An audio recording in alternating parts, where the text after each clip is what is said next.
अस्सलाम वालेकुम क्लास, कैसे हैं आप लोग? खैरियत से हैं? क्लास हमारा चैप्टर नंबर 7 स्टार्ट था, डिस्पेंसिंग। हमने इसमें ना दो हिस्सों में पढ़ना है, कंपाउंडिंग एंड डिस्पेंसिंग।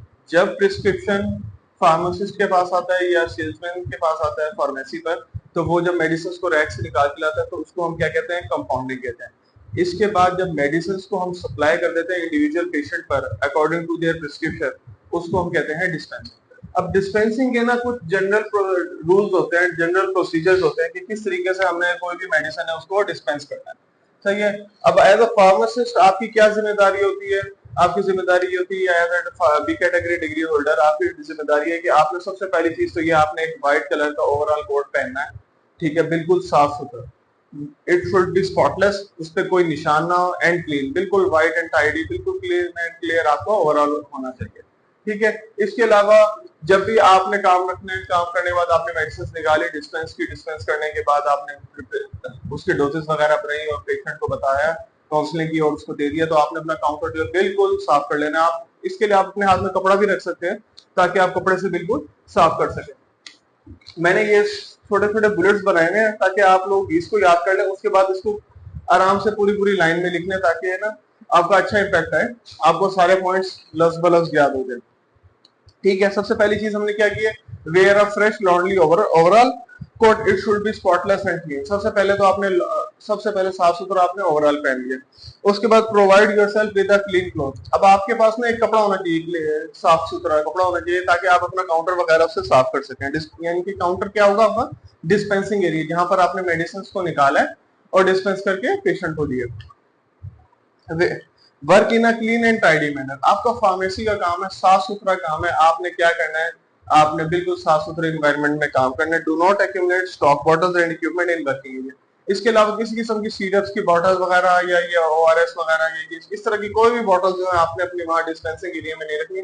आपका डिस्पेंसिंग एरिया टेबल जो है बिल्कुल नीट एंड क्लीन होना चाहिए। Read the prescription carefully. अब जो स्टेप स्टार्ट हो रहा है वो ये है कि आपने अपना प्रिस्क्रिप्शन को बिल्कुल तरीके से रीड करना है, साफ सुथरे तरीके से, तसल्ली से उसको रीड करना है। इफ नेसेसरी, अगर आपको जरूरत पड़ती है, ठीक है, प्रिस्क्रिप्शन को आपने रीड कर लिया। अगर आपको जरूरत पड़ती है तो आप ये बुक्स की मदद ले सकते हैं, यूनाइटेड स्टेट फार्माकोपिया और ब्रिटिश फार्माकोपिया। इनके बारे में हमने चैप्टर नंबर 4 में डिटेल में स्टडी किया था। ठीक है, ऑफिशियल बुक्स है ये फार्मेसी की। अच्छा, जब आप ये बुक से पढ़ लेंगे, आपने सबसे पहले देखना कि उसमें डोजेस किस तरीके से दिए हैं आपको। डोजेस वगैरह आपस में एक दूसरे के साथ इनकॉम्पेटिबिलिटीज तो नहीं है, यानी कि एक दूसरे के साथ नुकसानदेह तो नहीं हो रही, मिल तो नहीं रही या नहीं मिल रही। जैसे मैं आपको एग्जांपल दे देता हूँ, एक तरफ पेशेंट को उन्होंने दे दिया कि ड्रिप लगवाए नॉर्मल सलाइन की, ठीक है, दूसरी तरफ पेशेंट ब्लड प्रेशर की दवाई भी खा रहा है। तो अब क्या हुआ कि नॉर्मल सलाइन में नमक की एडिशन है तो उससे बॉडी का ब्लड प्रेशर जो है वो इंक्रीज होगा एज कम्पेयर टू साथ आपने ब्लड प्रेशर की दवाई दी ताकि उसका ब्लड प्रेशर डिक्रीज हो। लेकिन अब आपकी जो दोनों मेडिसिन है उन्होंने आपस में एक दूसरे के साथ क्या कर दिया? फिजिकल इनकॉम्पेटिबिलिटीज कर देंगे, इनके वो एक दूसरे के साथ कंपेटेबल नहीं। जैसे हम किसी के साथ जा रहे होते हैं या किसी टीचर से पढ़ रहे होते हैं, हम कहते हैं यार हम इससे पढ़ लेते हैं, इसकी समझ आ जाती है। वो क्या होता है? बेसिकली हम उसके साथ कंपेटेबल होते हैं। तो इसी तरह इनकॉम्पेटिबल का मतलब ये हुआ कि वो आपस में एक दूसरे के साथ मिक्सअप अच्छे से नहीं हो रहे या मिलना नहीं चाह रहे। ठीक है। इसके बाद आपने क्या करना है? जैसे कर लिया आपने, सबसे पहले check the storage condition and preparation. इसके अलावा आपने अपनी स्टोरेज कंडीशंस को मेंटेन रखना है।